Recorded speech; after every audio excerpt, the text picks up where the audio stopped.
observing this meeting. I've got a few other welcomes. We have with us for the first time Dawn Jones, our new independent member, who's in attendance to observe the meeting. I believe Jeff Brown of Audit Wales is in attendance regarding agenda item 2.3.3 on business intelligence. Matthew Marney, Deputy Director of Digital, in attendance regarding agenda item 2.16, the Information Governance Toolkit update. Sean Richards, Director of Digital Development, will be in attendance for agenda item 2.3.3, Business Intelligence. Martin Lewis, Internal Audit, is attending via Teams webinar. Rebecca Newton, Microsoft 365 Product Specialist, in attendance to assist and support the committee with Microsoft Teams webinar. John Gammon, independent member, is attending via Teams webinar, as is Donna MacArthur, independent member. And Gareth, you were going to be attending by Teams, but we had the pleasure of you in person. So deal. Can I just say Martin's just going to complete in committee session for the report. He's started the report that's on the main session page. Thank you, Emma. That's helpful. We have two apologies for absence, one from Gina Lewis, independent member, and one from Andrew Dowden, Audit Wales. Declarations of interest. We clearly have already made declarations of interest. Are there any additional declarations or declarations which people feel are particularly relevant to items on the agenda? Yes, thank you. Let us now turn to the draft minutes of the Audit and Assurance Committee held on the 12th of October 2023. So the minutes have been circulated. First of all, can I ask whether there are any points of accuracy? Is that a hand? Not seeing any. Yes, there is a hand. Donna. It's a very minor one, but the date for today's meeting was incorrect right at the end. You note and amend that. Are there any other points of accuracy? Next, we turn to the action log, which is in the papers. And David, do you take us through this? Yeah, thank you. So all of the actions are either complete or on today's agenda or report. Thank you, David. Any points anyone wishes to raise regarding the action log? In which case we move on to matters arising. Are there any other matters arising? No, thank you. In which case we move on to part 2 of the agenda and to matters for consideration. And the first item under that is 2.1. the annual accounts plan. Yeah, that's right. Yeah, there's something. I'll hand over to Martin. That's happy to take your question afterwards. Thank you very much, Jay. This is a report we bring annually to the Audit and Assurance Committee, just to make members aware of any particular issues that need consideration in the forthcoming year-end process. We tend to do it to the January, February Audit Committee, just to give the committee sight of the issues.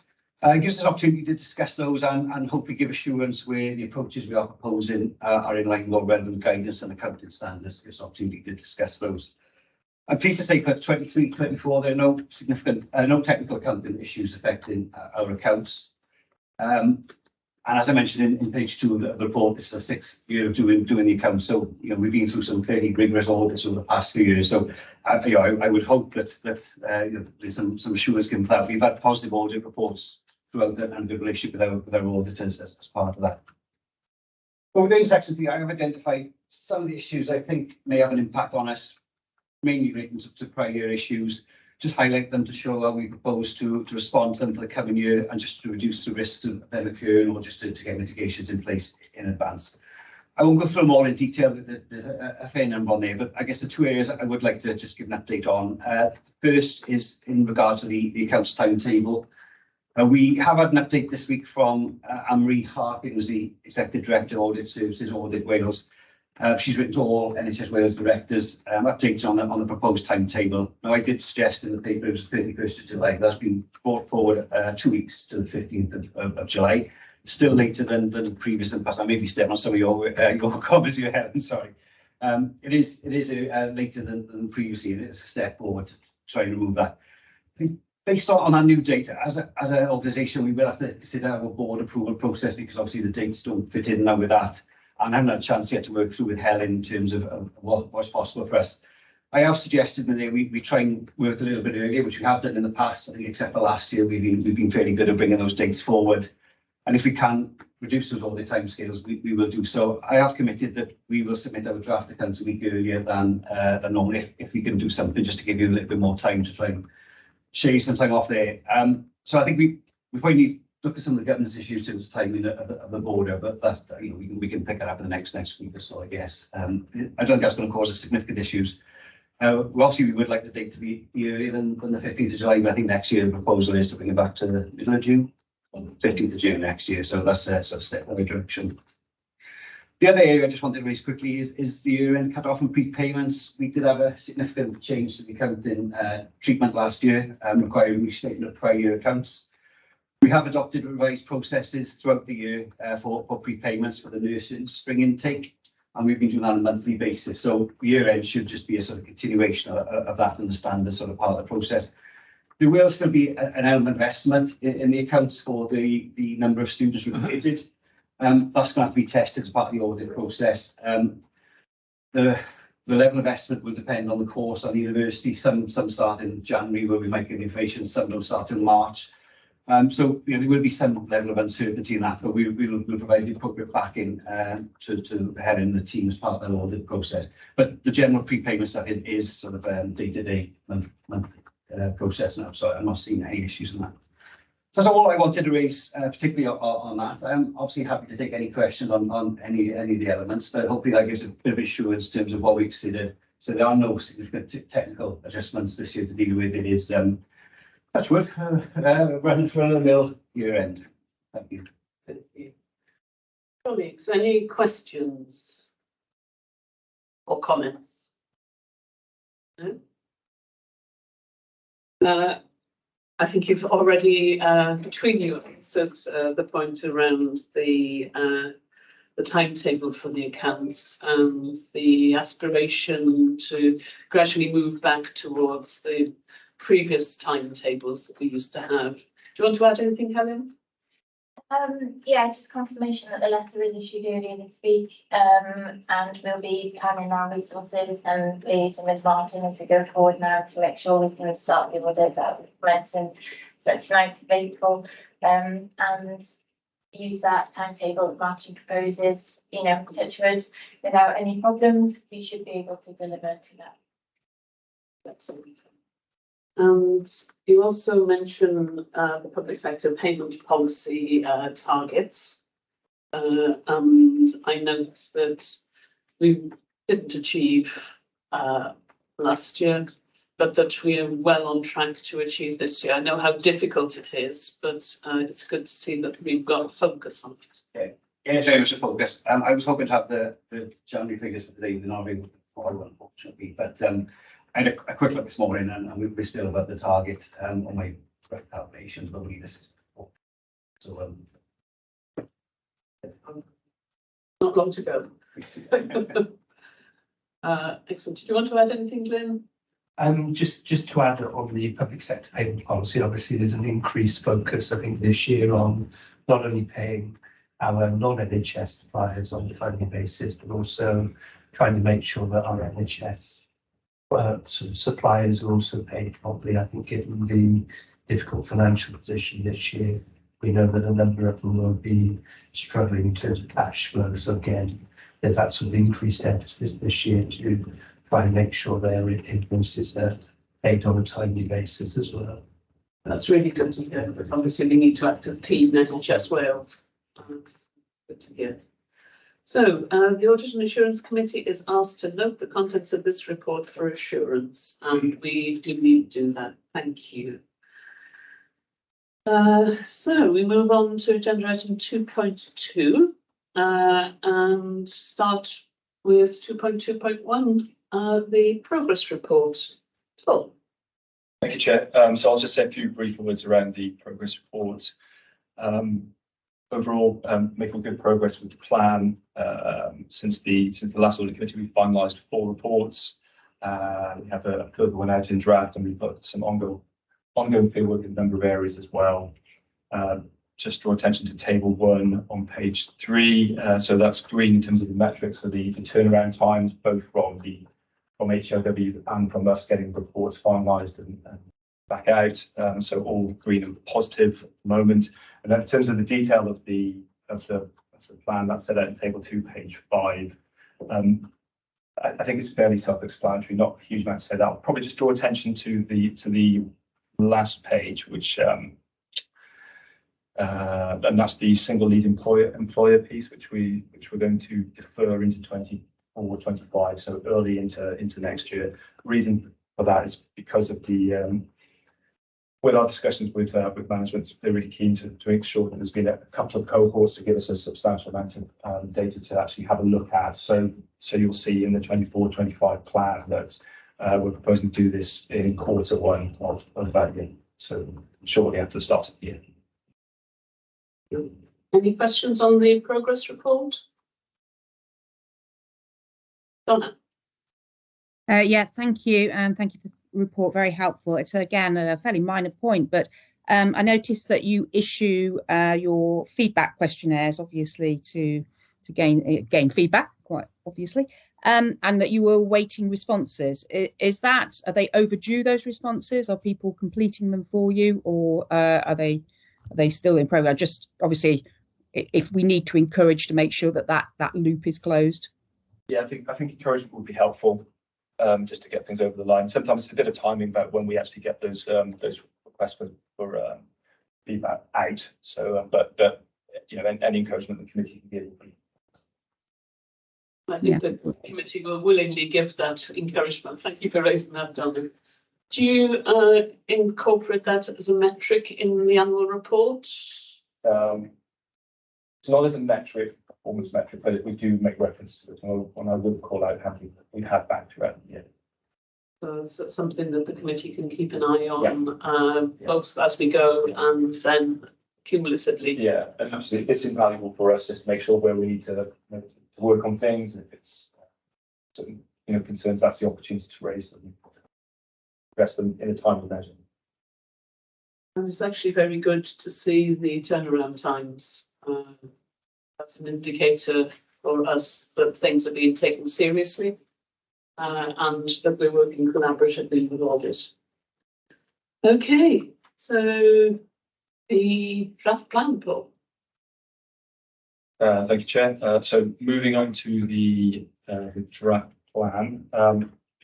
So we met with the executive team as part of our annual planning cycle, and we've had discussions with independent members as well. So those discussions and our review of strategic risk of the organisation, corporate risks, and the things that we see throughout the year, they all form part of the process to help develop the plan that you're seeing in there today. The detail for the plan is set out on pages 9 through to 11. That sets out what we're proposing to look at. I'm very mindful that we're in February at this point in time, and we're looking to develop a plan for up until April and May of 2025. So whilst we've got the plan in front of you today, and the caveat to that is that we need to remain flexible, and if the risks and the dynamics within the organisation change, then we will maintain that sort of flexibility to move things around if that then requires. What we would draw attention to is Appendix B, which is on page 13. So just touching on what we talked about with performance metrics, these are the ones that are proposed for this year, and we've we're tightening up a little bit on our side of them, if you like. So turnaround times, where historically they've been 80% to get our draft reports out, or 80% of reports within 10 working days, and similarly to finalise the reports within 10 working days, and that's been an 80% target. So we've tweaked that now to we're stretching ourselves a little bit further, so we're aiming for 95% this coming year. So hopefully we can meet that target and turn those things around quickly for the organisation, get them in that time away.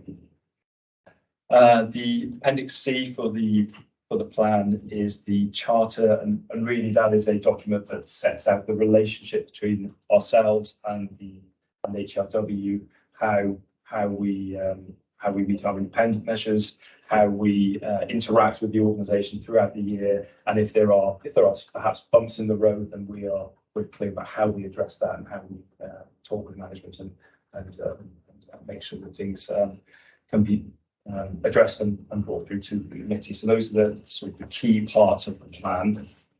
Today, then, I'm looking for approval of the plan from the committee. I'm looking for approval of the charter, and then also for the committee to note the performance measures that we're attention to. Happy to take questions. Just on the turnaround target, increasing that to 95%, how many reports do you provide every year to us? It's typically 11, 12 years. 12, okay, fine, I'm 10, okay. So it's quite close to 100%, but yeah, it's good. So we've had the reason for that is we've had as an organisation we've had a customer service excellence assessment quite recently, and one of the sort of feedback points on that is perhaps we could stretch ourselves a little bit more in terms of performance measures back through to organisations. So that's why you're seeing that tweak at the moment, is trying to improve our relationships. Very welcome. Any questions on the plan? I've got one point of detail. On page 9, first page of Appendix A, the output is managing change in the executive team, and scope is considering the approach to succession planning for executives, including the induction process. The executive lead is the board secretary. I wondered why it was the board secretary and not workforce. Because I would have thought succession planning was of executives was core to the workforce role. I mean, so that could be my error, but we'll address that when we actually run. I could see it. I just wondered. Okay, I leave that to be resolved.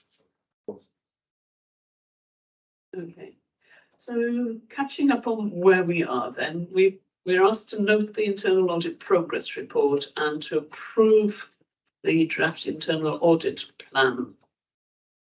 Are we content so to do? Yes, I'm getting nods, thank you.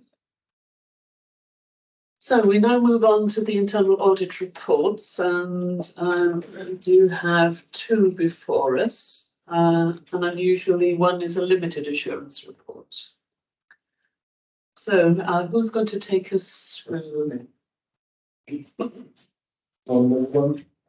the first of our reports today is the IR 35 employment status checks audit report. HEIW is required to carry out status checks for individuals that carry out paid work for the organisation that are not on payroll. The results of these checks will then determine if tax and national insurance contributions should be deducted from their payments. It's also incumbent upon HIW to ensure appropriate letters of account, and all checks carried out where deductions are made, these are reflected in the financial statements. Main findings from our work were that guidance for staff hasn't been reviewed and updated, and no training has been carried out since 2020, when initially the external consultants came in to update the guidance. There was no complete centralised record of factual records and the individuals involved in relation to IR35 arrangements. IR35 checks were not being carried out across the board as required, and there's a lack of monitoring and reporting of arrangements for IR35 activity. So, in summary, we've raised 4 recommendations on high priority, and that's resulted in the overall limited opinion. Any questions or any comments? Who's going to speak to the manager? Would you like me to I- an update? That would be really helpful, thank you. And I'm conscious that although this report, although the exec lead is the Director of the Workforce and OD, it's an area that was the workforce team lead on it. As you can imagine, given the nature of it, the finance team worked closely with them on it. So would it be helpful for me to give an update, and then if people have got any questions? I think that would be really helpful, Jim, please. Okay.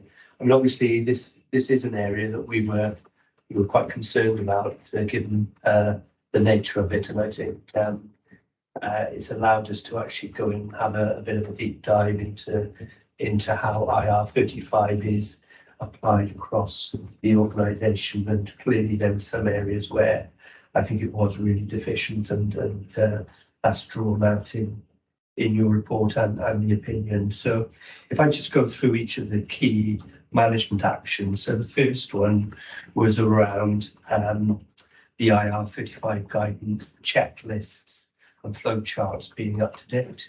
And what we've done is we've engaged Ernst Young, so one of the big 4 accountancy firms, to actually not only deliver some training sessions for our staff, but actually to go through our documentation with us to make sure that is up to date.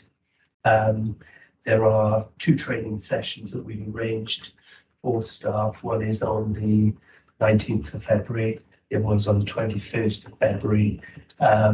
We've already got 30 staff that we've identified who have registered on those training events, and actually we'd expect more. We are targeting some of this as well, as you can imagine. So I think in terms of that first action, it's in the process of being completed. So by the end of February, we should be in a position to say we've already completed some of that training, and that we've updated the guidance, having been advised by Ernst Young. If I just run through, there's about 4 or 5 management actions. If I run through all of them, then hopefully we can perhaps pick up questions afterwards. The second one then relates to the point that Ken talked about, having a centralised database. So again, I think although locally within some of the teams, some of them had quite good processes and records, we didn't necessarily have that all-encompassing central database. So that's what we're in the process of putting together. We're working with our digital team to make sure that we've got a central record of all of the IR35 records, irrespective of which team it relates to across the organisation. This works in tandem with the work that we're doing with Ernst Young to revise the guidance, but on the basis that we deliver the training, revise the guidance first, we're looking to have that centralised schedule in place by about April then. So that's the intention. And then if I just go to the third set of actions, so again, these were around providing further guidance to managers, so it kind of builds on what I mentioned before, but we've agreed with Ernst Young the content of the training session, so that we make sure that it covers the right elements of IR35, but it's practical training that, bearing in mind these staff are not necessarily from a finance background, that it's actually easy to understand and practical to apply. So we'll actually look at things like what the rules are for engaging people who work via a personal services company, and then process that they need to follow, particularly the recruitment process, so that it's almost that sort of end-to-end process of recruiting somebody in to do the work, and then making sure then that we treat their payments correctly in line with IR 55. So again, we expect that that to be completed along the same timescale really by the end of February. And then if I just sort of cover off a couple more of the points around training. This is, I mean, it is quite a technical area. I have to say that as a qualified accountant, when I've gone on and had a look at the self-assessment tools, they're not always straightforward. So one of the things that we intend to do is continue with the training and continue with the checks on the database, and the fact that making sure that people are applying the IR 55 rules correctly. We will do that on a quarterly basis going forwards. So that gives me a bit more assurance, I think, that this is not just about trying to put it right at a point in time, but actually making sure that people continue to apply the right checks and we're compliant ongoing. I'm also conscious that we have turnover of staff. We have in some areas we have quite high turnover because of the nature of some of the staff that we employ. So again, we'll be looking to make sure that we continue the training as well. And it will very much be targeted to those areas where we know our staff will be dealing with people who potentially may be either within or outside IR 55 rules. So I think that probably covers the main points, but I'm happy to take any questions if anyone has them. I'm conscious this is quite a technical area, but it's really important that we're able to simplify it and apply it in a compliant way. Thank you, Tim. That's really helpful. Colleagues, any questions on the IR 35 limited assurance report? John. Thank you, Chair. Thank you for the report. I thought it was a very helpful report for us to understand our current compliance with regards to this area, and certainly to the Finance Director for giving us an update. I note that for particularly the objective 5 around the adequate monitoring and reporting, we've got target date of February. I'm just looking for assurance, Glyn, that we're on track to satisfy our management response to some of these recommendations. So whilst you say there are things in place, what confidence can you give the committee that we will be compliant? Okay, so in terms of reviewing the guidance, the checklists and the flow charts that we produce, I think by the end of February, we will have taken that advice from Ernst Young and revised all of those pieces of guidance and documentation. So that's on track. In terms of the training, we will deliver those first 2 training sessions to at least 30 members of the staff. And again, we've targeted those areas where we knew there were issues of non-compliance. So the training will need to continue, but I would say I'm reasonably assured that those people that need the training urgently will receive that training by the end of February. Probably the one bit that won't necessarily be achieved by the end of February is having that central database in place. That will probably be April by the time we actually complete that work.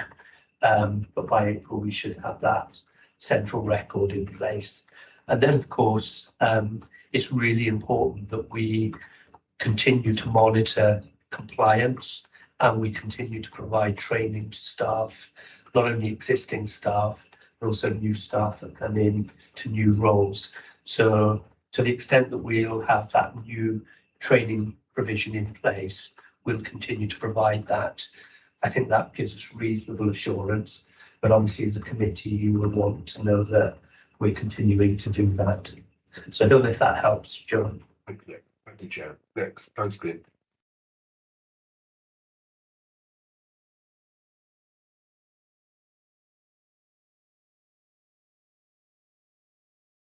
you like to come in? Sorry, it just cut out then. I didn't hear anybody. Just a couple of points. In fact, Glyn has just answered one of them, which was how are we going to continue to make sure as we capture people as they come in and require training. So that was helpful. Just also, I noted in the report, it talks about that there will be changes to the legislation, and just asking for assurance that all of those changes, that if they are known that they're coming, that's incorporated within the training. And finally, given that we obviously had issues and were non-compliant, whether retrospectively that has resulted any breaches or specific issues with regard to the way members of staff's employment was treated. So, so in terms of the legislation, obviously, we will take advice from Ernst Young on any changes in legislation and what they mean. In terms of any non-compliance, when we've gone back and had a look to understand exactly the level and degree of some of that, we've not come across any issues that we're aware of where it's resulted in incorrect payments. So there are none that we've been made aware of. That's not to say that there aren't any at all, but certainly not any that we're aware of. But based on the internal audit perspective as well? No cases which we're aware of? Okay. It's the process that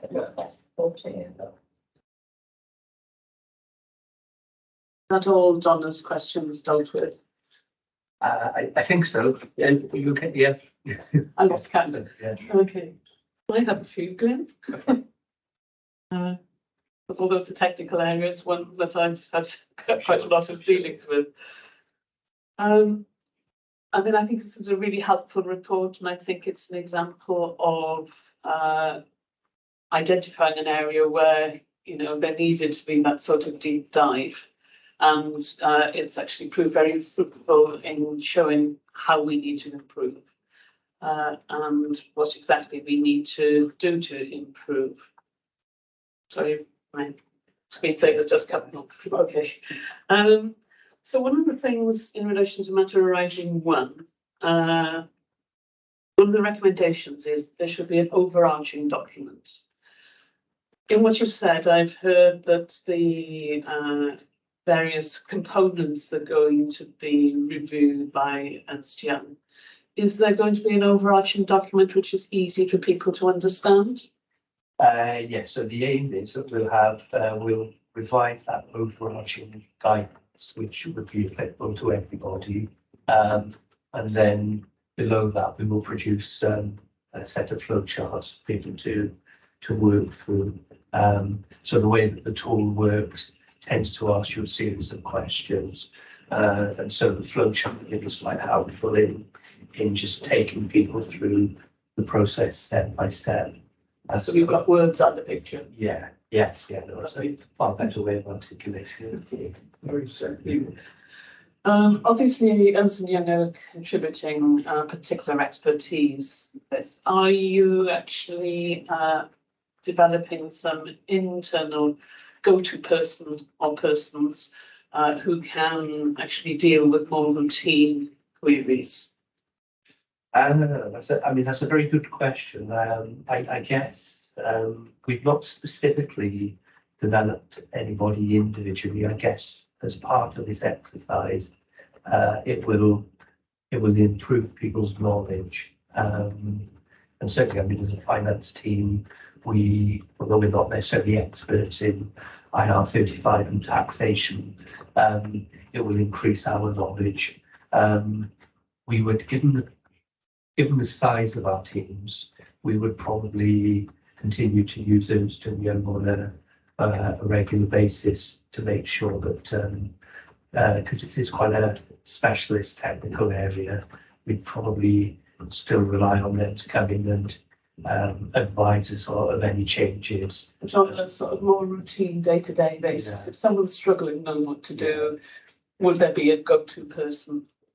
We have had an initial meeting to discuss the outcome of this report, and we have suggested putting that in the calendar on a recurring basis and developing some champions from those group of people just to sort of support. It's very early days yet, but that was the sort of outcome we were thinking. So a quarterly group meeting of the relevant people and possibly some champions. But as Lynn said, that would be the routine one. It's a more complex one. We certainly would need advice because of the size of the team.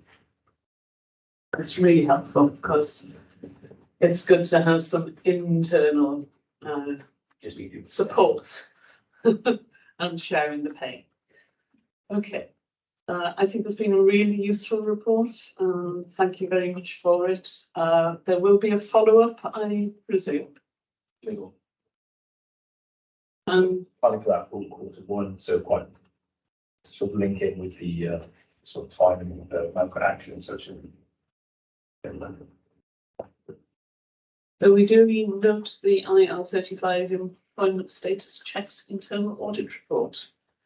And we hear the management response, the updated management response, and we look forward to the follow-up audit, which will give us more assurance in terms of the embedding of new processes, which will keep us safe and legal.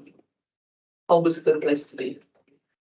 Okay, so let's move on to the 2.2, to the board assurance framework. Yes. There's too many numbers.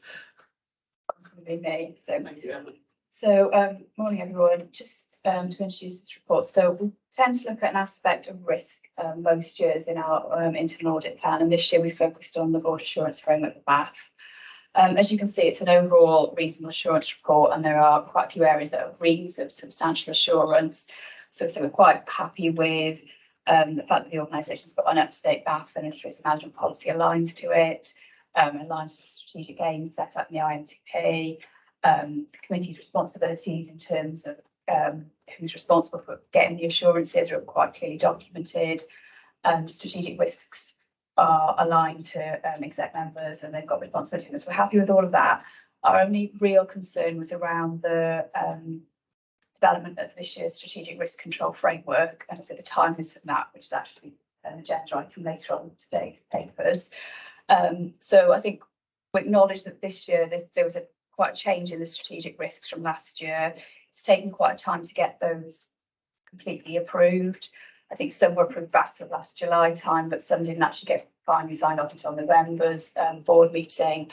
And I think Audit Wales also had a bit of a contribution to sort of make us some suggestions for amendments during the year. So I think all of those things have culminated in the development of that control framework being far later in the year than it normally is. And I think that was sort of a bit of a gap for us in the sense that the importance of that framework, which is the paper later sets out, explains why it's needed. So I think we're just a bit concerned that we are almost getting to the end of this financial year and that framework hasn't only just sort of come into committee. So a number of factors contribute to that this year. So hopefully going forward then things can be a bit tighter in terms of the time frame. But other than that, didn't really have any major concerns. Say overall reasonable assurance. Taking a comment with you. Do you want to add anything to that? No, I think that one. Yeah, yes, I think that's a very fair summary. We do have a paper with regards to providing the control framework being considered later on. There has been a delay this year due to the reasons that have been quite outlined by internal audit. And with regards to next year, we are aiming to complete the strategic control framework. If not at the same time as the strategic risk, then certainly plus together. And we are expecting to complete both documents in the next year. So it's scheduled to be go to July. Any questions or comments, colleagues? The board assurance framework is obviously what it says on the tin, the framework that gives assurance to the board. And I think you've said in your response, David, that it would be ideal if we could align the presentation both of the strategic risks and the forgotten the jargon. Strategic control. Thank you. Strategic control framework to the board at the same time, which would actually reduce the lag. Ideally. Ideally, we'll aim to do that. So going forward, and I just emphasise as well that the those controls are in place. The documents capturing what is actually already in place, but I completely get what you're saying, and we will aim to do that. Yeah. So I guess this will feature on the audit tracker. Yes. So we can keep an eye on it as we move forward. Exactly right. So the audit tracker picks up all recommendations from internal audit and external audit, and will appear on the next iteration of the tracker. Okay, not seen any hands up, so we note the board assurance framework report and that it's got reasonable assurance. So we move on now to the 2.2.4 software development follow-up. Again, so this was the one that Martin was going to present, but given that it's a follow-up and a substantial assurance, I'm distracting, so please don't ask any technical questions. I'll sit away. So our original audit on software development was part of the 22-23 plan, and it was a limited assurance piece, hence the follow-up in this year. Our main concerns back on the original report were around, whilst there was a policy around software and secure development, there weren't any formal procedures underneath that to support the application of that policy. And as such, it was difficult to demonstrate what work had been carried out in areas such as quality assurance and testing programs, etc. So our follow-up has been done this year, and we're obviously pleased to report that that policy and procedures underneath it have been developed, but also an app has been built that structures the capturing of all of that information. What we couldn't see because of the timing of it was any projects software being developed beginning to end through that process, because just the timing and it was viewing. But in terms of the process that's there and what was within the app at the moment, we were content with it. So a substantial assurance has been provided, and there's no recommendations in the report. That is good to hear. Anyone going to speak to the management report? Thank you. I virtually changed those. Apologies, Chair. I wasn't prepared for this. Yeah, so the team's taken the initial audit seriously and responded very positively to it. I think the challenge we had, as was highlighted, was that the work was being done, but it wasn't articulated in the process, procedure as well as it could be. And we've responded to that, and that the matters arising able to place the actions that we need to do. So delighted to get the following audit and the substantial assurance. Things being highlighted there. It's really timing of where we are, being able to demonstrate actually following that through this process, that we are embedding that way of working, that we're demonstrating following our own process. So very pleased, but we do need to give it time just to make sure the team are following that through. So I can't remember, Paul, but in the annual plan, is there anything that will pick up one of the IT development projects along the way and enable us just to check in that things are working as planned? Put you on the spot. I'll go to colleagues to see if there are any questions from other independent members on this one. So we're embarking on a quite significant project for software development in the next year, which is going to completely recast the way we do our software development. And I think it would be useful if perhaps we could just line that in once we conclude that project, maybe come back and have an assurance piece. Once that work's been concluded, so that will assure the work that the supplier we're engaging with was done, and then give the AOC assurance that that's a successful project, and that's the mention. Is that a single part? It is. Yeah. So we had in our plan discussion, we had discussions around that, but it's around the timing of when we might look at that. Yeah, so it's, emphasising that point around flexibility in the plan. I think the initial discussions we had with Sean was perhaps 24-25 is not quite right. It might be early 25-26, but with the caveat that we might flex just as needed. That's really good news. And if you just make that sort of mental note or even a paper note, that this is one of the things that we need to look at when single platform programme is reviewed. There being no further questions on that, technical or otherwise. Of course, Emma, if we had technical questions, you'd take them back. Yeah. you. So we duly note that report. So how are we doing? Let's move straight on to Audit Wales. Hello. So firstly today I present our audit committee update report. So within this we just set out what we're currently doing. So with the accounts audit update, we haven't quite kicked off our 23-24 audit work yet, but we'll do later this month. But we've continued to have ongoing liaison meetings with key officers. So just to let you know that's been going on. With regard to performance audit, two key areas of work there. So the workforce information and intelligence report that is on the agenda for today, and Jeff will be taking you through that shortly. The structured assessment deeper dive into financial efficiencies, the draft brief has now been issued and a meeting is being established with them to take that forward.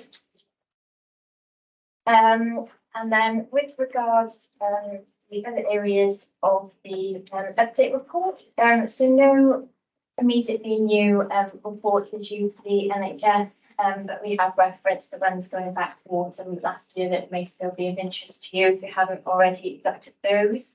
And finally, with regards our consultation on fee rates, so that consultation closed in October, and the fee scheme for 24-25 has now been issued, and fee rate set for the forthcoming year. Is there any questions on that? Any questions on the progress report? No? Thank you. If you just keep going, Helen. So then we present our annual audit report 2023. So this is a backward-looking report of the audit work we undertook for the 2023 year. So our Act requires us to examine and certify the accounts, satisfy that the income and expenditures have been applied to the purpose intended and are in accordance with authorities that govern them, and finally to satisfy that the authority has made proper arrangements for securing economy, efficiency and effectiveness in the use of resources. So I wasn't going to go through all the report in detail because it is very much backward looking in a summary of the work we've undertaken in the year. But if there are any specific questions, I can either take them now or take them back to colleagues that I can't answer today. Any questions for Helen? I only had one, but Clint has actually already answered it, which was about how do we address the mistakes related to timing across year ends, and Glyn answered that in the first agenda item. Thank you. So Jeff will now take the next one. Okay. Jeff, please. Bore pawb, thank you very much for the opportunity to present this report. So this is a piece of work that was undertaken as part of our 23-24 audit work, and the main body of the field work was undertaken during the latter quarter of last year, and we've been sort of agreeing the report, and that was sort of finally agreed in January of this year. So the report sets out the sort of key findings from the review, which on paragraph 5 we've got a sort of high level objective which asks the question: has HIW an effective approach in the collection and the use of its business intelligence to support the delivery of its objectives? So that's the overarching objective for the particular review that we're going to talk about. I would draw your attention to Appendix 1 and 2 of the report, which sets out one, our approach, and two, the sort of key questions that we were seeking to answer and the sort of criteria. So you might be familiar with Audit Wales reports. We now include criteria which are effectively what good looks like in the context of the questions that we were asking for the review. So those are in Appendix 1 and 2, and they sort of provide a context for our work. We don't necessarily answer every single criterion, but they do provide this overarching context for the work we undertake. As I said, in terms of the sort of status of the report, The content has already been agreed with HIW in terms of factual accuracy, and we have already received management responses to our recommendations, which I'm sure we'll get on to talk about in a moment. So, Chair, can I assume that independent members and other attendees have had the opportunity to read the report, and therefore I was going to propose that I only focus on the sort of high-level findings? I think that would be very wise. Thank you. Okay, thanks. So, as I said, high-level findings, which are included in pages 4 to 8 of the summary report. These findings are then sort of fleshed out in a little bit more detail in the more detailed report in pages 9 to 15. So we have provided an overarching conclusion for our work, which is set out on page 6 of the report, and we concluded that HIW's approach to the use of business intelligence to inform strategic decision making is still evolving. Whilst progress is being made, a number of key risks will require continued active management in order to achieve the organisation's business intelligence aims and to secure the return on investment. So that's the overarching sort of conclusion. I think probably at this point it's worth reflecting that overall we felt that this was a very positive report. So it's probably useful to have that as the context for the rest of the sort of feedback I'm going to give. In reaching that overall conclusion, what we did was structure the report around 3 key areas effectively, and we've provided a sort of a summary conclusion in each of those areas. If I take you through those briefly, so paragraph 6 of the report, the first area focused on business intelligence strategy and planning. And there we concluded that HIW has a clear strategy and vision for business intelligence, which is underpinned by needs-led planning. However, funding for pending digital capital projects and challenges around recruitment and retention of staff with specific skills remains a key risk. So that's the first area. The second area is the use of business intelligence. So there we concluded that HIW's use of business intelligence is evolving. It's focusing on the availability, quality and accessibility of NHS workforce data with a view to improving data-driven decision makings. So that's the second area. And then the third area was around business intelligence, governance and monitoring. And again, our conclusion there was that HIW's governance arrangements for monitoring business intelligence initiatives as progress is improving. So further details, as I've said, on the way that we concluded on those sort of 3 overarching areas are included within the detailed report. Whilst the report overall was very positive, clearly we identified a number of areas where we felt improvement could be made, and these have formed the basis of the sort of 4 recommendations that we've included on page 8.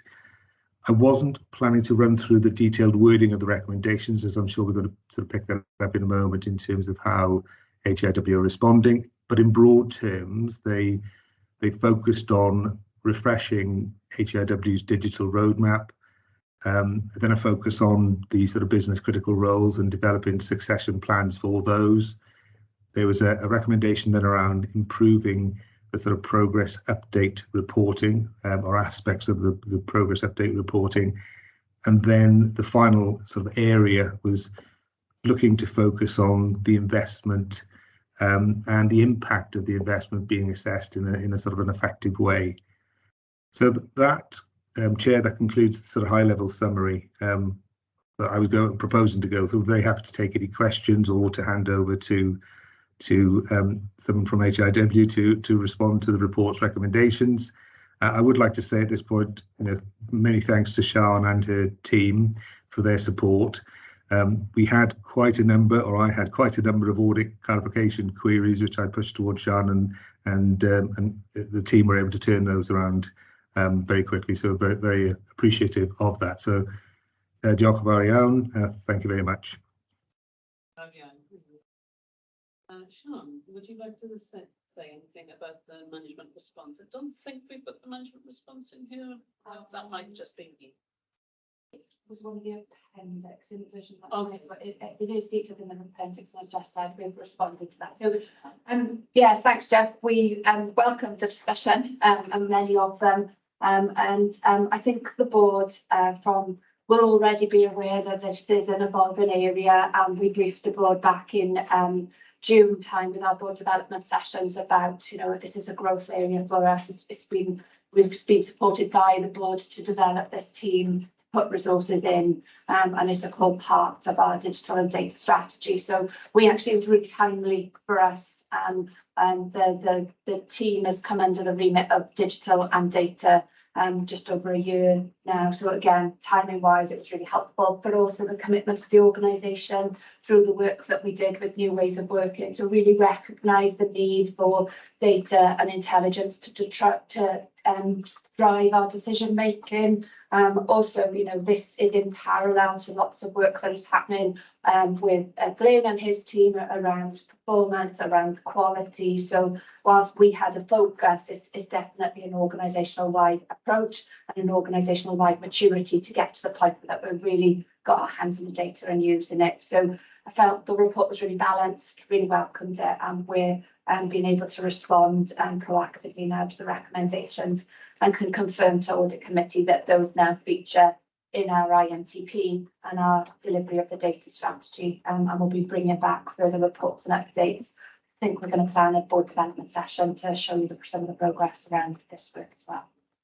And am I right, Sian, that you've had an external assessment? Yeah, so but that's going to be repeated, so there's further assurance for the committee there. yeah, we brought in a worldwide expertise of Gartner, and they were the ones that did the ending order for the HCW, and they're currently also reviewing of our infrastructure and our approach and checking that. So it's detailed in the report that when we get those findings, which will be over the next couple of weeks, we will review then the element of the strategy. So there'll probably be an updated addendum to the strategy and a paper to the board about how we're doing generally in that. So yeah, lots of opportunities to review and improve.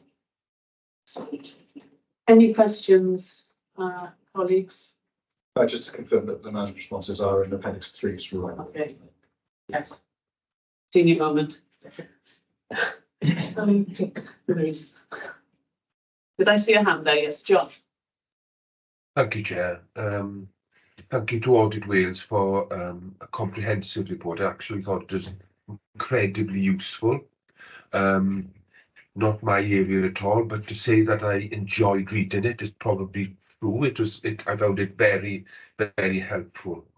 And as you say, it was fair, it was balanced, and it was good to see that we're quite clear in terms of our vision for this, in terms of business intelligence, as well as how we're linking it to our strategic aims. My question really, probably for Sian, the report certainly picks up the issue in many areas around our ability around digital, and it talks about fragmented analytics, accepting that this is an evolving area, etc. Sian, I guess the committee would be looking for assurance that our digital and data strategy will be the key platform to deliver and address some of these issues, and how confident are you that we're able to respond to that? Yeah, I can give absolute assurance that is a core part of our digital and data strategy. So mission 4 of the strategy is all about our data journey, our ambition and where we're going. Underpinning that is a detailed roadmap. And then that has become the detail of our IMTP for this year. So in our IMTP for this year, there's considerable work about bringing lots of data into a central repository, which is our warehouse, and how we're going to report that. Also working nationally to identify better standards, particularly around workforce data, and addressing some of the concerns then around data quality. We've already published a data and analytics portal that gives information back to NHS Wales probably for the first time in this way, and we're constantly meeting with the 4 main programmes across the exec about linking in and collaborating with them. So we're a core partner in delivering workforce information as well as the service transformation pieces that they need to do. So that's happening particularly in primary care and mental health, as they're the areas that are taking that forward. So I think, you know, we've definitely got a journey to go on, but a very cohesive map of how we're going to get there. And we can share that detail with you, I think, through the board development sessions to give you a further update. There's a hell of a lot going on in this space. And I presume, Chair, thank you, Sian, I presume, Chair, that those management response actions then will be incorporated into the audit tracker. They will, John. Yes, indeed. Thank you. Thank you very much, Sian. Thanks, Chair. Thank you. Donna. Yeah, and actually, Sian just reiterated what I was going to say. So I noted that that external audit was concluded in January, and obviously you await the responses, and hopefully, you know, that we'll see the progress from, as you say, when we were at the pragmatic analytics and our sort of lowest level of the 4 stages when we had the previous sort of report in early 2023. And it was kind of like, oh, any sort of early position that we might have, given that the audit committee, you know, next meets in April. However, a board development session, I think, will be really valuable. So that's what I wanted to say. And we had a discussion earlier, Sian, about how do we assess the impact of what we do with GRW. And I think what you've just described will be a great contributor to us actually being able to do that moving forward. One of the core ambitions of the data team is to be able to support the organisation with those metrics and understanding what data we've got and what we need to grow, and that then links back into our digital strategy. But we haven't got systems or mechanisms in place. That becomes the journey then of capturing that in a different way.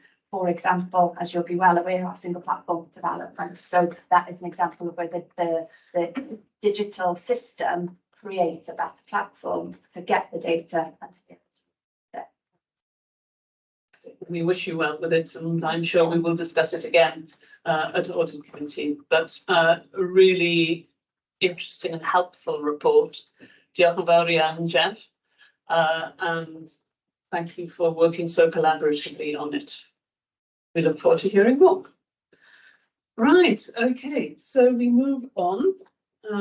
Before we do that, we must obviously note the business intelligence review. And we move on to 2.4 procurement and compliance reports. And who is going to present that? That would be me. Thank you, Chair. Thank you. Just as way of introduction, I attended last session with Janine Crease. Janine is currently on secondment with the Welsh Government, so I'm taking care of the HIW team in her absence. So the purpose of this report is to summarise procurement activity outside of the competitive procurement process that is normally undertaken. So to go into some metrics, we'll start with the single quotation actions. In this quarter, there was 4 single quotation actions undertaken. So that's any expenditure between 5,000 and 25. There was 8 single tender actions, so that's spend in excess of £25,000. There was 1 contract extension, 4 change control or variation notices, and there were 9 file notes recorded. If we take a look at the 2 appendices, the first appendix goes through the file notes that we recorded. There has been an increase on the file notes recorded this quarter, and in each case the departments were unaware of the proper procurement process. They have been contacted, supported, and then offered additional training on one of our courses. The second appendices goes through the single tender action and single quotation actions. There's a mixture in there of the first and second submissions. Of the second submissions, all of them were endorsed by procurement as there was a reasonable response to our questions, which is why we've endorsed them. In terms of the training, procurement have been we've set up 2 cohorts. One took place in September and one in December, and there's a forthcoming cohort in March. I'm attending DDG in a few weeks' time to try and boost membership of attendees. We have got space available, and we're hoping the increased attendance will lead to a decrease in file notes. And that's the summary of my report. Thank you very much, Deborah. Colleagues, any questions? Donna. Yeah, thank you for the report. Again, I might be having a senior moment here, but I don't think it's the first time that we've seen such a report with the file notes or for similar things saying the service were unaware of the correct procedures. And so I welcome the fact that there is more training taking place. And I think it will be, it obviously is much needed at the moment, because it is disappointing to see a report with quite so many file notes. Yeah, absolutely. The uptake at the last training cohort was disappointing. It was a 3-week session every Friday for a few hours, but we only had 4 attendees over the cohort. So I have spoken to members of the finance team regarding trying to boost numbers, getting the message out. I had a meeting yesterday. It will be put on the intranet site, and there will be some more comms about the training sessions. So we're just hoping that will boost numbers, but obviously I'll report back next time. Thank you. Yeah, probably just to add to that, we've got an item next around procurement training, because it's something we wanted to focus on. It's probably just worth adding that we also had that discussion with the exec team.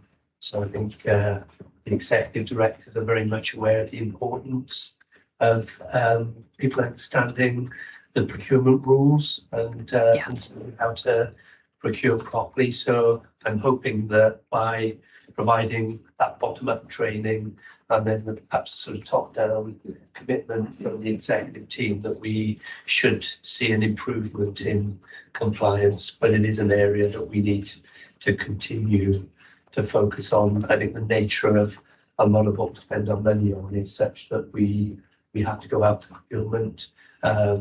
It's a little bit different to other NHS bodies, where a lot of the things that they will procure will come off a catalogue and will have already gone through that process. So it's really important that our staff understand the importance of how to procure properly.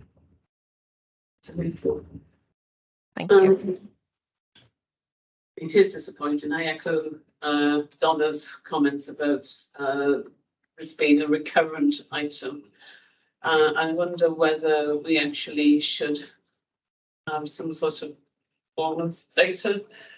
So we have a list here, but it would be good perhaps to distill out of that list the themes, and perhaps take a view over time about where that training should be targeted. I agree.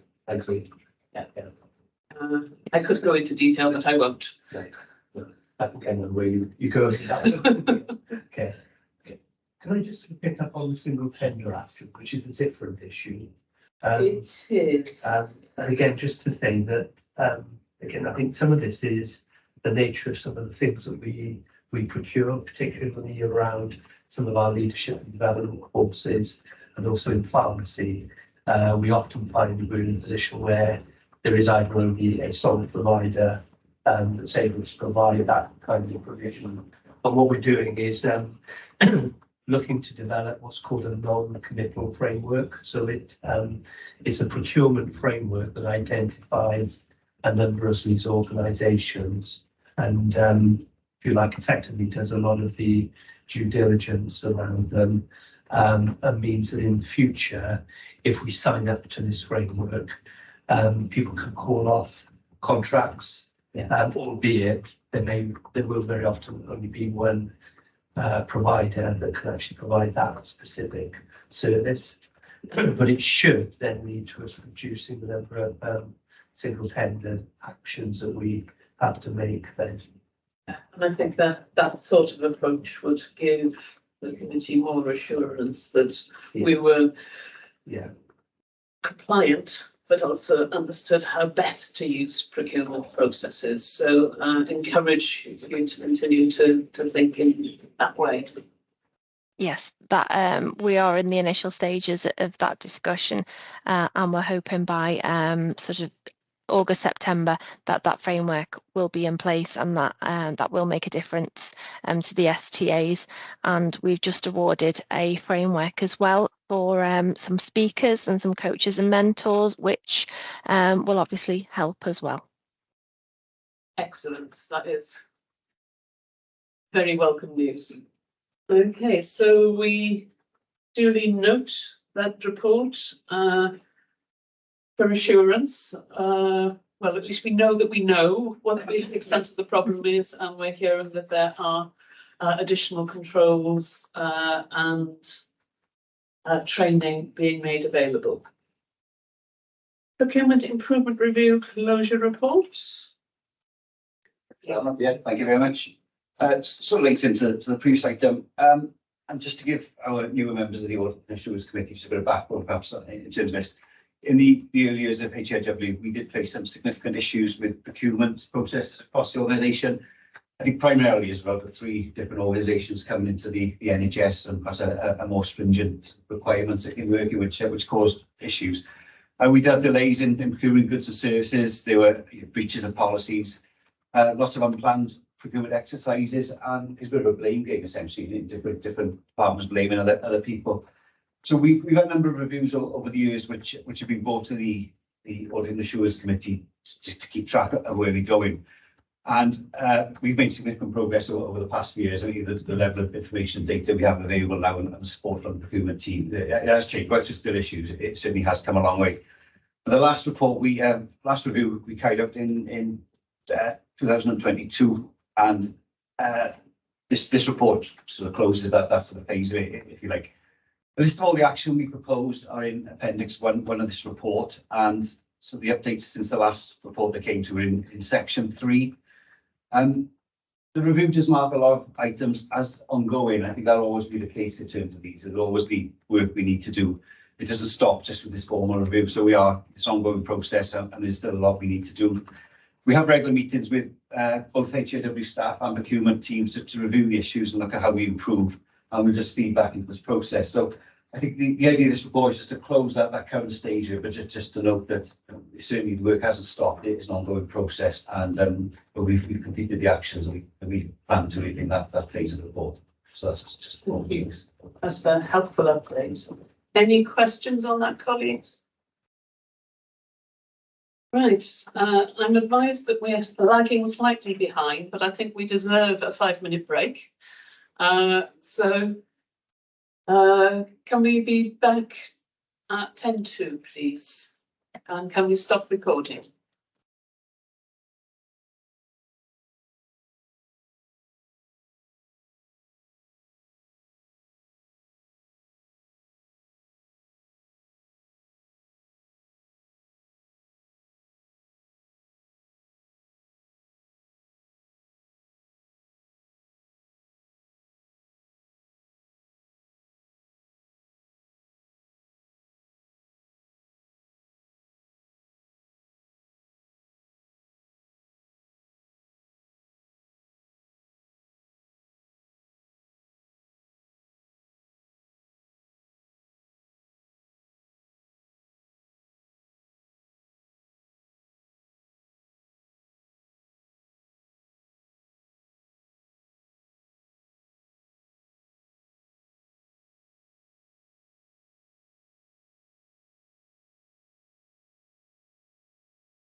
I think, are we?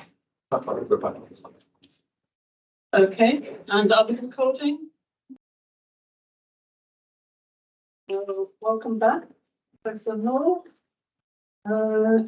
We now move on to the 2.6 counter fraud progress report.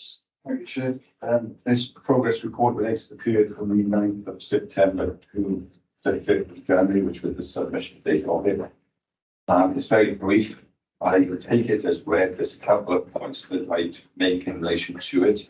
In relation to awareness and educational activity, we've carried out quite a high number of awareness sessions to students within their university settings, specifically in relation to nursing bursaries, and it does call out the fact that we did quite a big risk assessment piece of work on that going back last year because we were having a high volume of referrals in relation to bursary fraud. That's ongoing, and we'll be starting a new set of those now because there's another intake coming in March. In relation to other awareness, and I won't dwell on this because I know Martin's got a paper after this, which will probably involve a little bit more discussion for myself. But we've had International Fraud Awareness Week, and we put out some digital support packages on top of visiting here with a pop-up store. In relation to e-learning, and this is where the report after will come in, is we can say that one member of staff, at least at the time of this report, had undertaken e-learning, which I think all appears pretty low, against the All Wales figure of nearly 8,000. So those figures relate from the first of April last year when the new package was introduced. I haven't provided a breakdown there, but it's very clear that I can provide one in future if you like. But when benchmarked against other organisations, you know, it's in the thousands where it's not dated, and it's in single tens where it's not. So that's obviously provides a message. I would suggest that it only kind of works if it is mandated. And we stopped last quarter doing the webinar events that we were putting out for staff to attend because no staff were coming. So we took that away as a package we were offering because we were finding it wasn't very successful, should we say. In relation to prevention, we've only had one fraud prevention notice in the last quarter, which related to mandate fraud. It was just a reminder, really, that mandate fraud, there is a higher uptake of it by the scams out there during the festive period because people are under a bit more pressure. And fraud risk, we've carried out one further fraud risk assessment in relation to declaration of interest, which we'll go into a little bit more detail in the private session. But that's been finalised, completed, and gone through the processes it has needed to. In relation to the LFI, at the time of the report, that was the situation. We've now cleared all of the payroll matches, so all 64 is done. So there's only 2, and we've cleared the payroll and creditor matches, so there's been no issues arising out of that. There are 2 outstanding payroll to company director trade creditor matches that we still need to just draw a line under. I don't think there's going to be any issues with those, but we just need to do a little bit more work on that and clear those. The figures I've provided there, those are the matches that are carried out by shared service partnership, the accounts payable teams. So I don't have necessarily any control over how those are carried out, but that's just to provide a figure of what, and my understanding is they do just take a snapshot of what 10% of the matches they get. There have been less than 5 investigations carried out in the last quarter. I obviously won't refer to those in this session, but in the private session, I'm happy to take any questions. Any questions, colleagues? Just one request, really, which is I'm used to counter fraud reports to seeing the number of days we contract for each element of the 4 elements of counter fraud and then how we're doing against that. It would be really good if you could go back to including that. I can do that since the time previously. the standards have changed somewhat, so I wouldn't be able to do it on the old hold of camp preventative standards, because they're now 12 standards, which would be really difficult to do. But what we do in the annual report, and I can include in this, is proactive and reactive. That'd be great. Probably covers. It does. It does. And it just helps us as a committee keep track of where we are. So thank you very much. We note the report for assurance. Next, procurement and counter fraud training. I think we really welcome this. And I think that's okay. This was just a short report that was requested for the last audit assurance meeting in October. We had a discussion around the training provided for both procurement and counter fraud across the NHS, and we sort of alluded to some of that already, but I'll just summarise on here. Just as section 2, I set out the training that's been provided today. Just give us a little bit of a baseline in terms of where we are. We picked up some of that this morning. Just the procurement, as Deborah said, some of the early sessions were well attended, the later ones not so much, and we're going to do some work on attending that. And in terms of the counter fraud, because as Gareth mentioned, some poor attendance to some of the webinar based sessions. The corporate induction was really well attended, although that's no longer on that session, which we will pick up. Just into then section 3, then I was going to just talk through how we're going to plan to improve the take up going forward and what we need to do. This is the procurement one, as Deborah mentioned. We're going to just try to encourage staff to attend that. I met with Deborah yesterday and we'll talk that through. As Glyn mentioned, is exec approach as well, try and encourage people to attend that. We're going to use some of the real data we've identified, certainly through some of the internal audit reports, some of the issues there in terms of repeat offenders. It's not the right word to use, but perhaps we need more support and in terms of the reports come to this committee in terms of where we need to target that to try and look and tailor the training to those individuals to make sure it's at the correct level. So I think some of the discussions have been that some of them are at the correct level, some are maybe too technical, but we need to work that out. And we're also going to set up a dedicated self-service SharePoint site where some of the resources are available that people can actually go themselves and pictures often the flow charts a lot more useful than maybe some of the detailed guidance notes. So that's all in process of happening. In terms of the counter fraud element, there's a few sort of suggestions we've put there. We did mention the Deans and Deputies group as a point for Gareth to go into a session. We've had some discussions like that, whether it's the right place to go to. I don't think we've quite bottomed that one out yet, Gareth, in terms of whether it is or not, or whether more targeted training in individual teams is appropriate. I don't know if you have Well, I'm happy to go with it, but I think from an organisational point of view, I think the OD department would need to put it on that.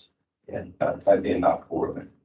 So we need a little bit of discussion in terms of where the appropriate place is for that. We need to discuss if the corporate induction session is an appropriate place for fraud training. Originally, you did have a 20-minute session on there, but that's been revamped this year, I think, to try and simplify it a little bit, which a number of areas have been taken off, so we can have that discussion.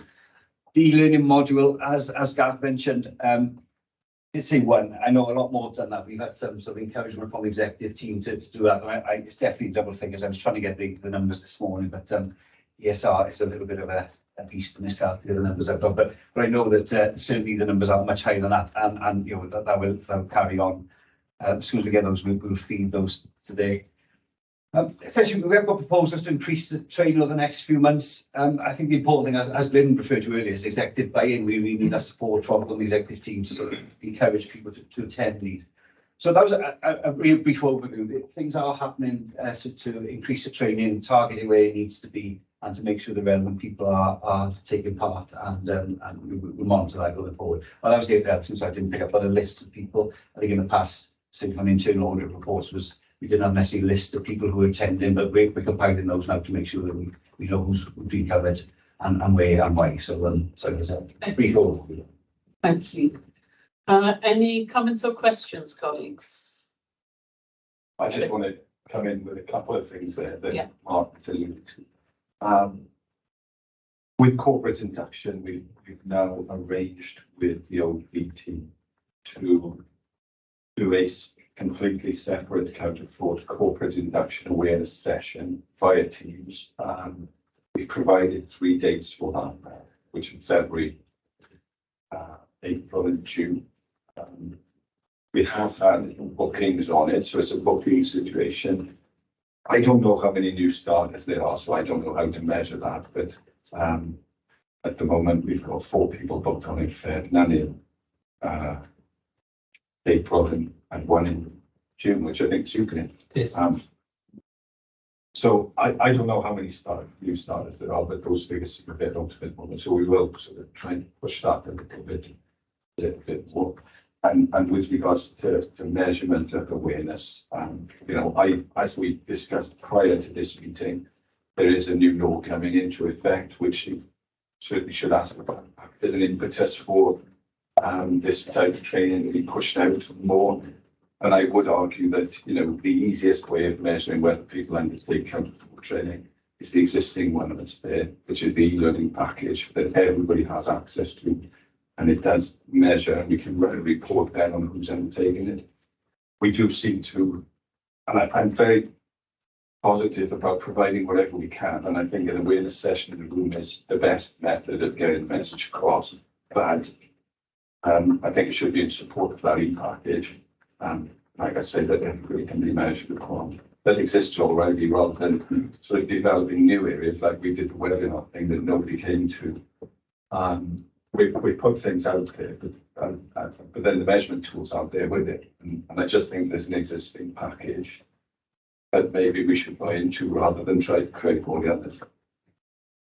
It's probably a multi-stranded approach that the organisations developing Blend. And you know, the point about executive buy-in and executive leadership in relation to their teams. How is that going to work?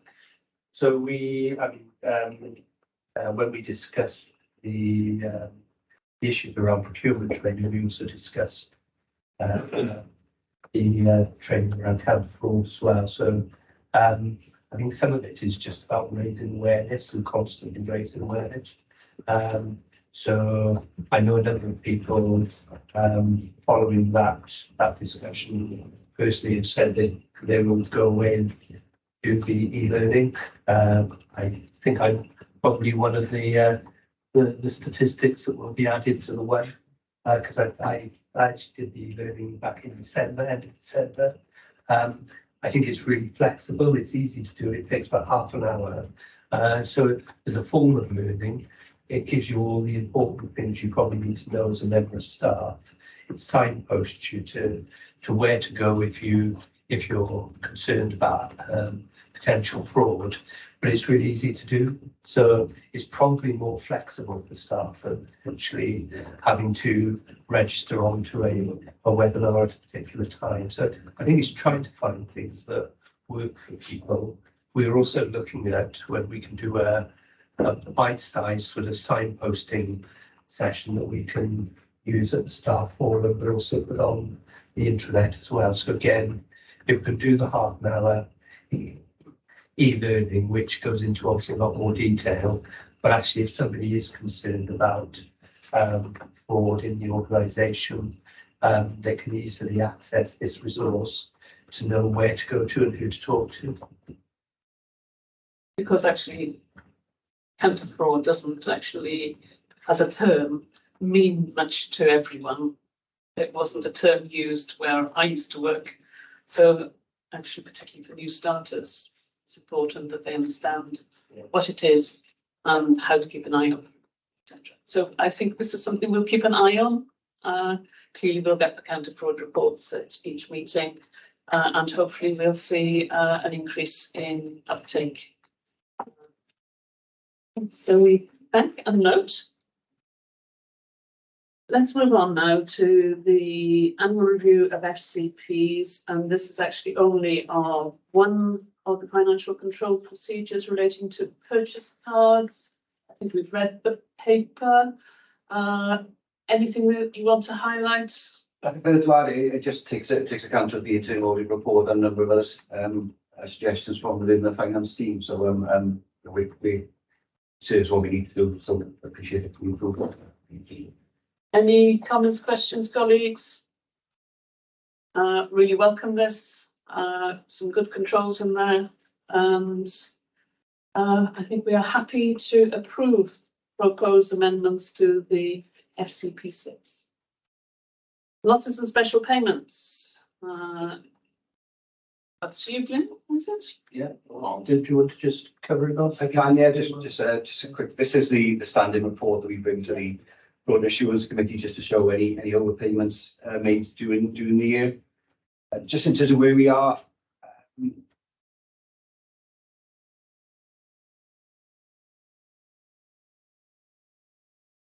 in terms of, I've left the prior year overpayment salaries on here because there's still two we are outstanding, still chasing there with a debt recovery agency at the moment.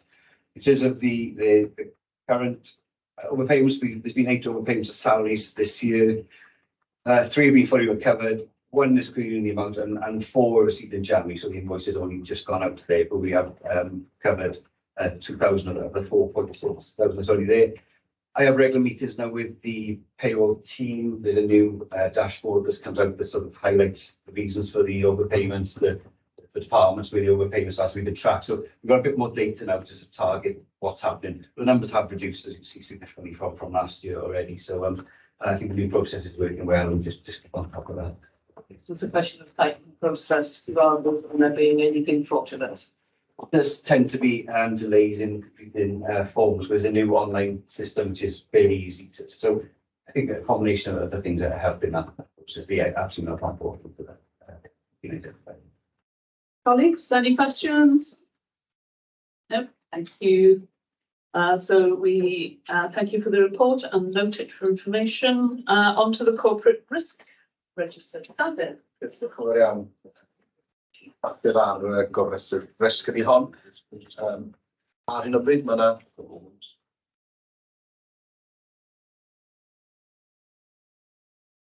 felly ar hyn o bryd mae yna 9 risg ar y gofrestr. O rhain mae 3 yn goch, 1 yn oren ac 1 yn wyrdd. O ran y 3 sydd wedi cael eu asesu'n goch, mae'r cyntaf yn ymwneud â diogelwch seibr, yr ail yn ymwneud â cynllun addysg hyfforddiant blynyddol, a'r trydydd yn ymwneud gyda denu nifer ddigonol o nyrsys iechyd ar y cyrsiau ar gyfer y Gwanwyn. O ran y risg wedi asesu'n wyrdd, mae hwn yn ymwneud gyda cynllun cadw y nyrsys, ac wrth gwrs mae hwn wedi yswydlhau. Felly i gloi cadeirydd i'w nodi ydy hon, a dyn ni hefyd yn gofyn Pwyllgor i gymeradwyo bod ni'n tynnu risg y werth rhif 21 sef yr ymwneud â'r cynllun cadwynysio oddiad o restr sgwrs. Diolch, David. Any questions for David?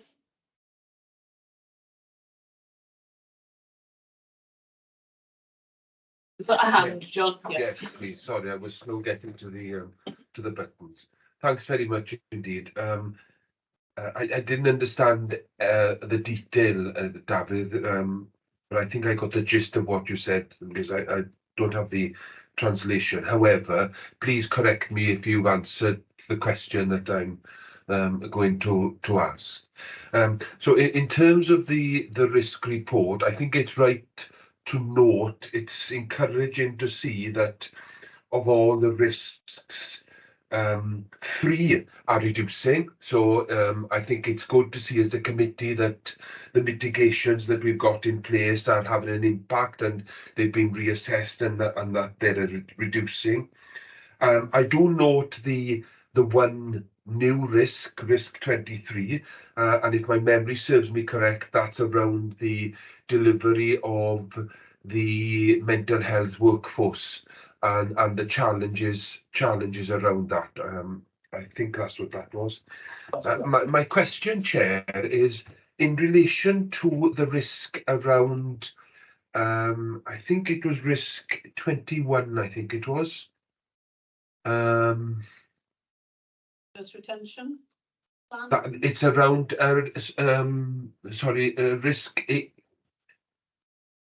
in terms of institutions retaining, recruiting sufficient numbers for the workforce plan, etc. And I think the report talks about is almost a little bit self-congratulatory that we've achieved more this year than ever, and that our numbers are up, etc. And on the basis of that, we've reduced the risk. Now, on the face of it, I get that. I can understand. But if we put that in the context of the wider picture of need and demand, then it doesn't paint the same sort of picture. And the reason I say that is because health boards are recruiting increasingly more international students, in the hundreds at the moment. And therefore, I'm a little bit concerned that that risk is being reduced. I think we need to look at it against the wider picture of recruitment issues. And the reason I say that is because we've introduced the additional risk for mental health. And if you look at that risk, it says there that perhaps one of the things we should be considering is international recruitment in order to resolve the problem around recruitment, nurse recruitment for the mental health work stream. So I'm not sure if I'm making myself clear, but I'm a little bit uncomfortable. And I get, David, I absolutely get why we've reduced it. On the face of it, yes, our numbers are up and we've achieved what we need to achieve.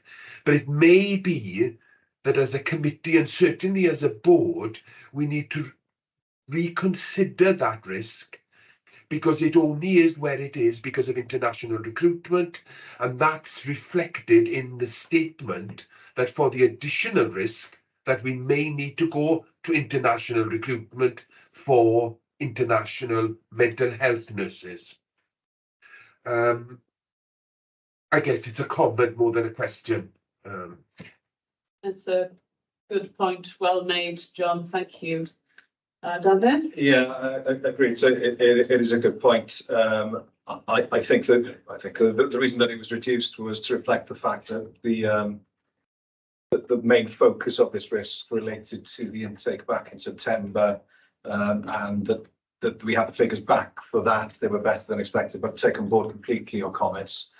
The risk obviously remains on the register. It's constantly assessed, and we will take on board your comments with regards to the impact of international students, and obviously we'll keep the risk under review, but just to assure you that it remains on the register, and obviously we'll start to focus upon the risk in September once again this year. And I do also take on board your point with regards to the new risk number 21 with regards to the mental health nursing, and obviously that forms, if you take a broad look, it does form a part of that overall risk. So thank you, John. You can feed our comments as a committee back into the executive team when they next review. Thank you.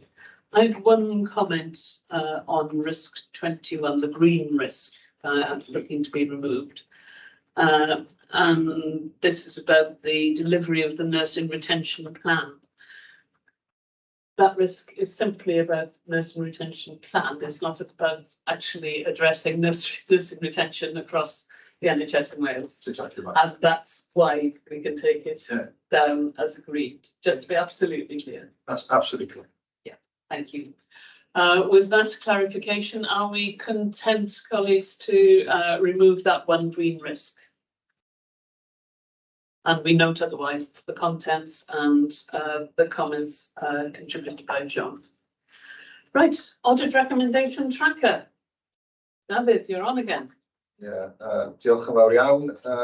Yna nifer o papurau ar ffordd, cyn mae gnawn ymddeiriad am hynny. Felly, papur i'w nodi ydy hon ac yn hefyd yn gofyn yn gymeradwyaeth o ran tynnu nifer o gymhellion sy'n cael ei asesu'n gwyrdd oddi ar y tracio.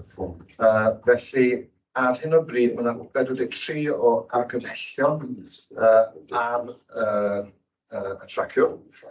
Ac o'r rhain, mae cyfanswm 16 wedi dod o argymhellion gan yr archwilio mewnol. O'r 16 hynny, mae yna 9 sydd wedi cael ei asesu'n goch, pedwarnwyr a 3 yn amber. O ran y 9 sydd wedi cael eu asesu'n coch, bydd aelodau yn nodi fod nifer o argymellion hynny gyda gwaith sydd i'w gwblhau ym mis Ionawr. Felly mae'n bosib bydde'r diweddiad yn helpu ar lafar heddiw yn ymwneud gan bod nifer ohonynt yn ymwneud â adran hynny. O ran y cyfanswm sydd wedi dod o'r archwilio allanol, mae yna 27 ohonynt, 2 wedi sesu'n goch, 8 yn amber ac 17 wedi sylfaenhau. Felly, i gloed yn gofyn i'r Pwyllgor wrth gwrs yna i nodi yr adroddiad, ystyried y cynnydd am ddau, ystod y cyfnod, ac i gymeryd yw'r argymhelliad yn fod yr argymhellion sydd wedi cael asesu'n gwyrdd yn cael eu tynnu oddi ar y trac o rôl. Diolch, Dafydd. The overdue items. Is there any update? So there's if I cover a couple of them off. So in terms of the service level agreement with shared services,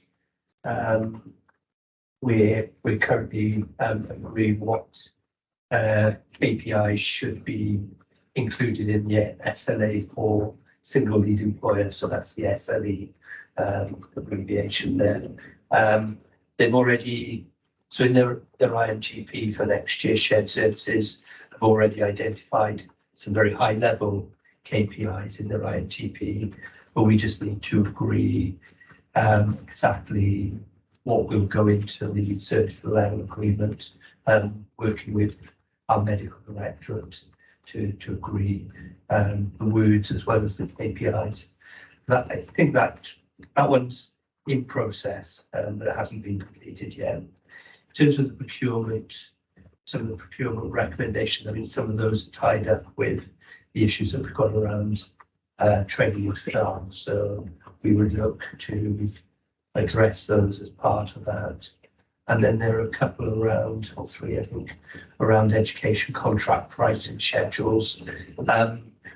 We were conscious that this or some of this work was going to be delayed because basically the staff who've got the expertise around this have been heavily concentrated on the iterations of the education training plan that we've had to run this year in order to get the education training plan approved by the Welsh Government. So as you'll probably be aware, it's taken a lot longer to get approval from Welsh Government on the education training plan, but it has involved quite a lot of additional work for my team to run different scenarios for Welsh Government in order to get that approval done. So we were conscious that we had to sort of risk assess that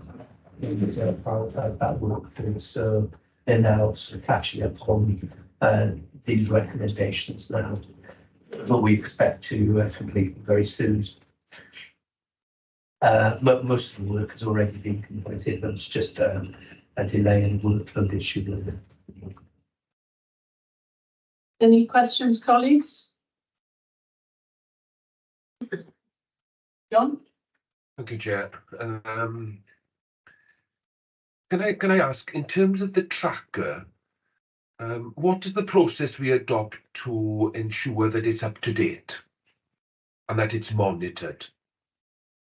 The reason I ask the question is because to me, there are things that are in red that have been completed, and I'm not sure why they're in red. Some of the dates that are on here are January and they've been completed. I can give you some examples. And this is, it is an important document. There's some here that I accept that are predicated on completion on others outside organisations, and it says 80% complete. Well, I would want to know when are we going to complete? So if there's 20% that's outstanding, when can we expect there to be completion? I guess what I'm asking, it would be useful to have a little bit more detail of completion dates and I think accuracy of the document. Thank you, John. That's really helpful. And I'm sure we will take that feedback back. David? Take that on board. So with regards to how we manage the document, so we obviously we take back the incorporate the new recommendations from the internal audit and Audit Wales reports that are picked up today, and they will be inputted into the tracker. We circulate the document within a couple of weeks after the date of the relevant committee, and we ask staff to update the report in time for it to go through the next meeting of the audit committee. But usually we would have an updated version of the tracker completely up to date from all relevant members of staff about a month before the audit committee, and then it gets taken through the executive team and then through the audit committee itself. I take on board John's comments. I'd aim to catch up with you later with regards to the examples that you have. Obviously, we've got time to go through them in detail now. But obviously take on board your comments, and we will review the tracker and obviously take a board part of the receipt today. So thank you, John. So we're asked to note the report, consider the progress which we have, and approve that the recommendations assessed as completed and green are withdrawn from the tracker. And that seems to make good sense, because then we'll be able to see the wood from the trees. Excellent, thank you. Strategic risk control framework. David.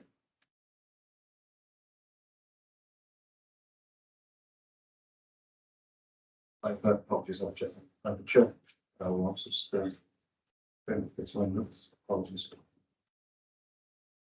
Felly, papur yn gael Pwyllgor adolygu a nodi'r fframwaith rheoli risg strategol ysgweld yma.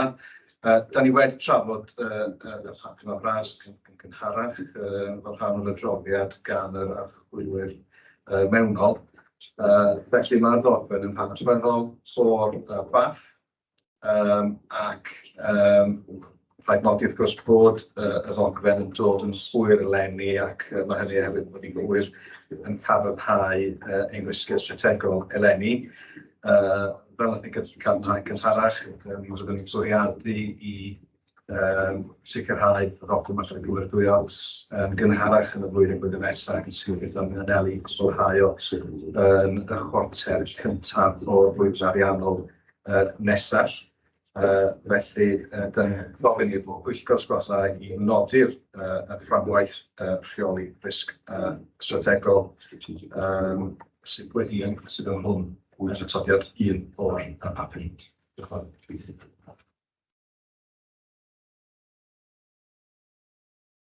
Dennis, so this is actually current for the rest of this financial year, and we will be receiving a new one imminently in the new year. Yes, as early in the new year as possible, and I think we're in a good position to do that at the very latest July. And even though this is coming to us now, we've been operating in accordance with these control measures. Indeed, so the control measures, this is a record of what control measures that we have in place. It's not a confirmation that we are in place, it's a recording of what we have in place. Okay. Any comments or questions, colleagues? Clearly we need to approve this. Thank you. We review and note the framework for assurance. Thank you. And we move on to the standards of behaviour framework. Diolch yn fawr iawn Cadeirydd. Felly dyma y fframwaith sydd yn angen cael ei adolygu gan y Pwyllgor ac sydd angen cymeradwyaeth gan y bwrdd yn pen draw, gan ei weld o'r bwysig strategol. Byddwch yn gweld bod ni wedi adolygu y fframwaith ac bod ni wedi edrych yn fanwl ar dwy ardal yn arbennig. Beth sy'n bwysig I bwysleisio'r cychwyn ydy trafod y fframwaith yn ymwneud â pob aelod o staff, a fan ni'n pob aelod o staff I gyd-fynd gyda'r polisi, O ran ffurflen datgan diddordeb, da ni'n canolbwyntio ein egni a adnoddau ar grŵp penodol o bobl.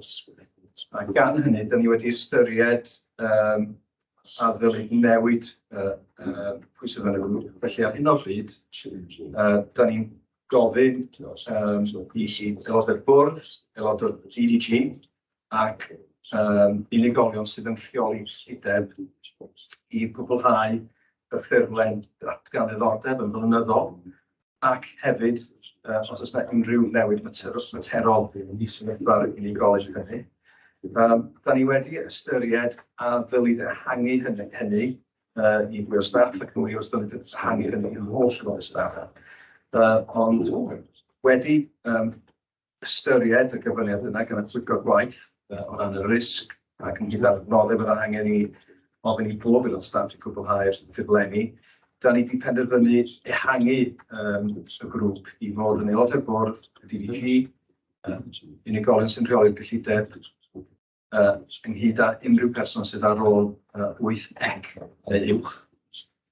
Da ni hefyd wedi edrych ac ystyried a ddylid newid y ffordd da ni yn gofyn bobl gwblhau y ffurflen oddion, lletygarwch a nawdd. Ac mi fydd aelodau y pwyllgor yn cofio bod chi wedi gofyn i ystyried gofyn i bob aelod staff i gwblhau ffurflen yma, hyd yn oed os oes i'w ddatgan. Polisi presennol ydy bod ni'n gofyn i staff i gwblhau ffurflen yma os ydynt yn derbyn cynnig o nawdd, bodd, lletygarwch.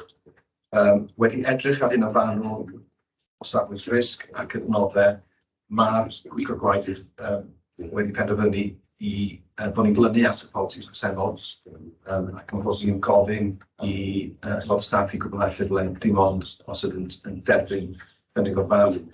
Da ni'n teimlo bod hynny'n adlewyrchu y risg a'r nodau bydd angen i newid o'r polisi yna. Felly, da ni'n gofyn i'r pwyllgor felly ystyried polisi sy'n rhwng y atodiad 1 yr argymhellion a bod y pwyllgor yn cymeradwyo polisi gebron i'r bwrdd am gymeradwyaeth yn mis Mawrth. Thank you, David. Any comments or questions, colleagues? No?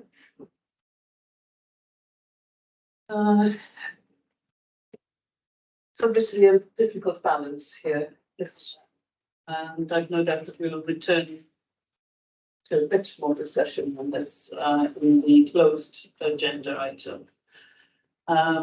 But the executive team have considered it on a risk basis for now. And I was wondering whether to ask a question. I've decided not to. So committee is asked to consider the proposed amendments to the framework as detailed. We have duly considered and we are therefore supporting the amendments. Looking for nods. Yes, thank you. And we recommend that the amended framework be considered at the February audit. Yeah, that's what we're doing today. February Audit and Assurance Committee and approved at March Board. Lovely, thank you. Okay, we're nearly there, people. So 214 Committee Forward Work Programme.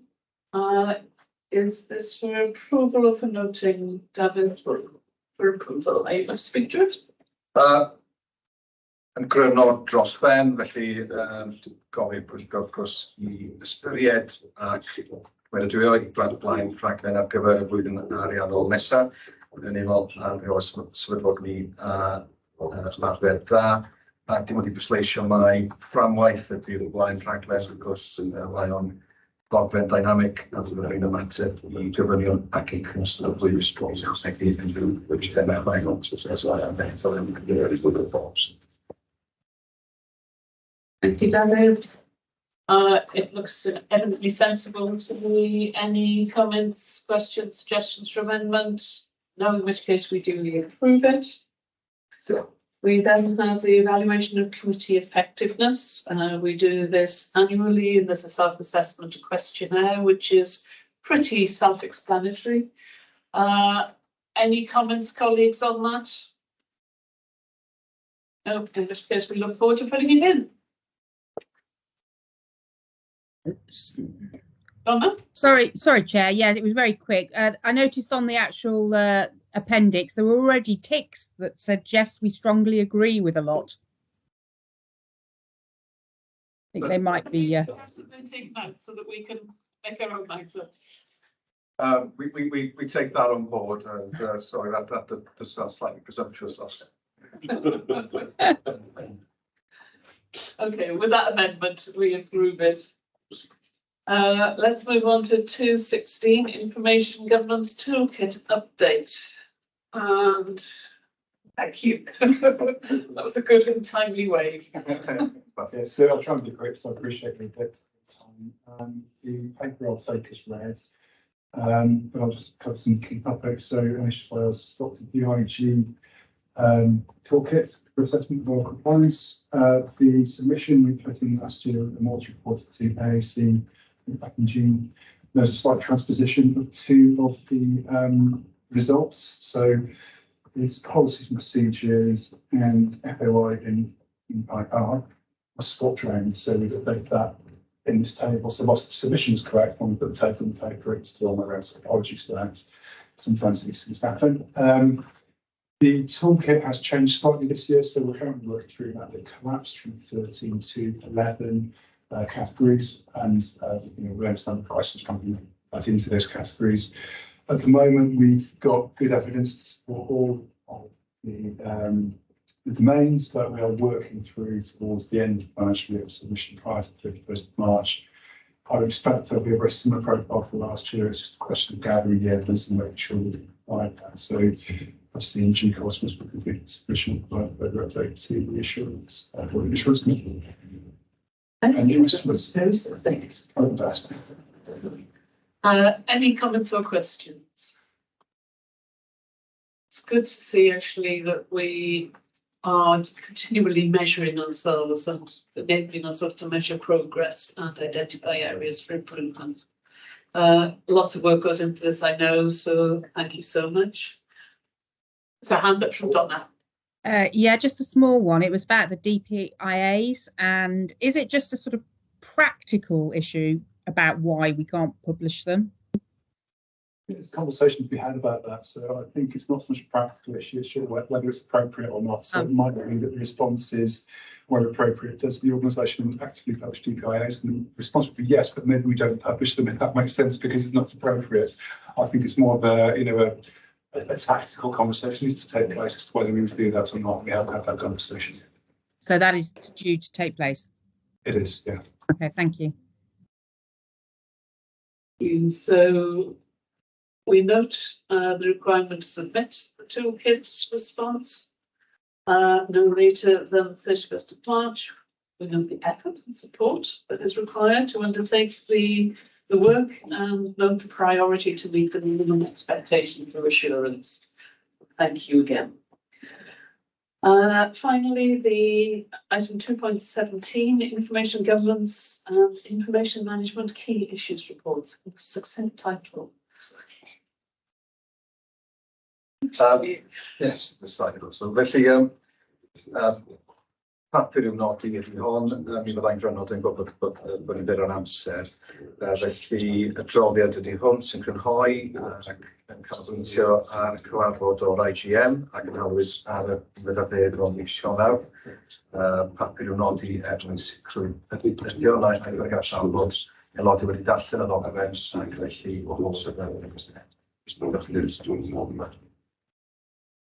Okay, colleagues, any questions or comments? No, otherwise we do note the report for assurance. There are no items in part 3 for information. So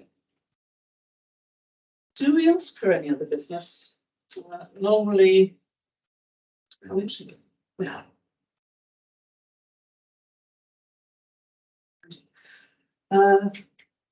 So we only take it if notified in advance. No, we would take it now if anybody has anything. Interesting. Different practices, different places. Okay, any other business? We haven't been notified of any. No, thank you.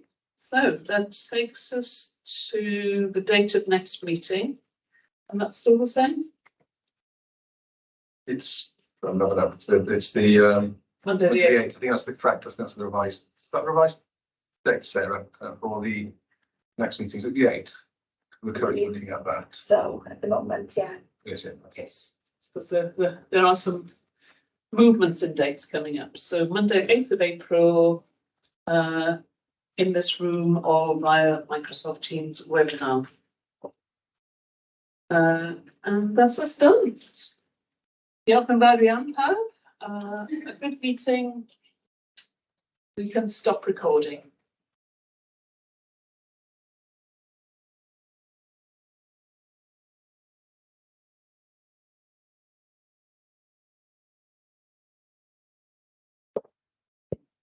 And we have 7 minutes before we start the next.